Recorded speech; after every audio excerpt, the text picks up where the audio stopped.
And coming up next to the mic is Barbara. Please put your hands together.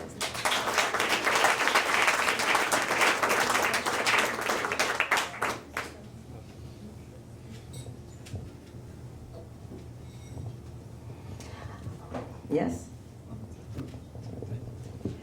Okay, I didn't do a lot of prep for this because I didn't even know this existed until 5 minutes before this whole thing started. I'm visiting my daughter and was in a craft shop and she says, Mom, she took me here, and so I'm going to tell you a story. I never can tell anything in 5 minutes, but we'll try.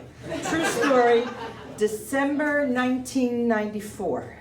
I'm coming back from visiting my mother in New York City. I live 5 hours north on a farm with my 3 kids. My marriage is 25 years, is getting rocky. I've just driven 5 hours. It's a Sunday night, it's cold, it's miserable, and I've got to get up the next morning. I was a school psychologist, I'm retired now, yay. I have to be in school at 8 in the morning. It's like 10, 11 at night. I'm exhausted. I'm thinking I'm going to run off the road, so I pull off the highway and stop at my friend's house for a cup of coffee. It doesn't do it, but that's brought me into this residential area, this little city near me.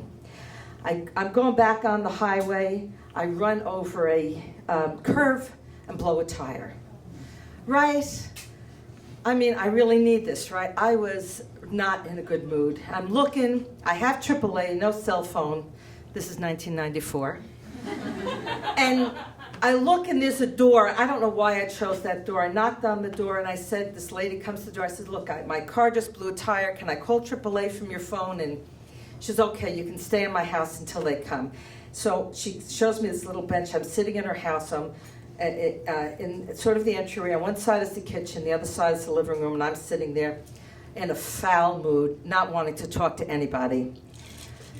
Now this lady is cleaning her floor, 10 o'clock on a Sunday night, and you could lick this floor.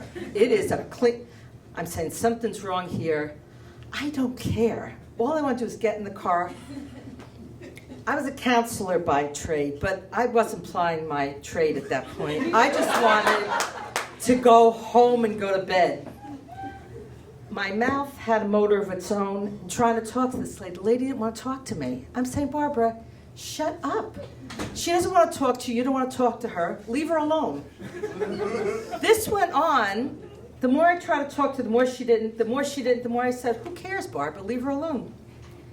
I wouldn't leave her alone. I don't know why. But something was really wrong. I could feel it. So I look in the living room. I see a picture of a girl playing soccer. I say to her, how old's your daughter? She says to me, my daughter is dead. And that's when I realized what was wrong. This lady was in that horrible, horrible place of beyond despair. She was broken, very broken. I could feel it in the air. All right, so what am I going to do? I kept talking. What's your daughter's name? Meredith. Oh, I have a daughter named Meredith. She's interested now. What's her middle name? Lee. My daughter's middle name is Lee. Meredith Lee. I mean, it's not that common a name. When did she die? November 17th, my Meredith's 10th birthday. This lady threw her arms around me and said, you're not here.